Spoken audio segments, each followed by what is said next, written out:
First, today's text declares that we humans are so corrupted and depraved that we cannot approach God or enter His kingdom.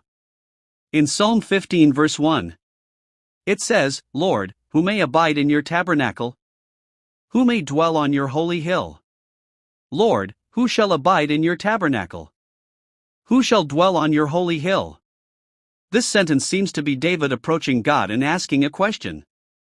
However, this question does not expect any answer from God. Rather, it is a rhetorical question intended to emphasize what David is trying to say. Perhaps, it is a rhetorical question, intended to remind us of the depravity and corruption of humanity discussed in chapter 14 and to emphasize its consequences.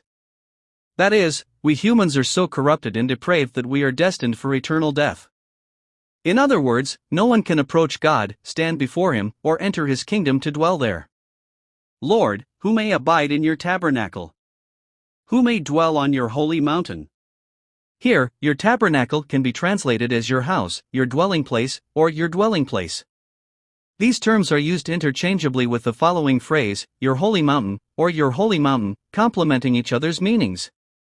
In other words, while the terms your tabernacle and your holy mountain here may initially refer to the tabernacle, the dwelling place of God's presence, they ultimately symbolize the kingdom of God where God dwells.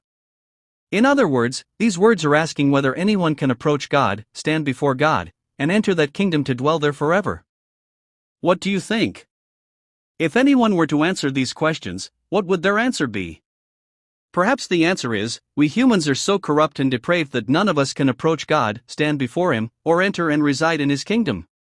In other words, through this rhetorical question, David is declaring and emphasizing that none of us are so corrupt and depraved that none of us can approach God, stand before Him, or enter and reside in His kingdom. Why is this so? Why is it that none of us can approach God, stand before Him, or enter His kingdom? Because God is utterly enraged, angry, and even judgmental toward sin. If you want to know more, please subscribe.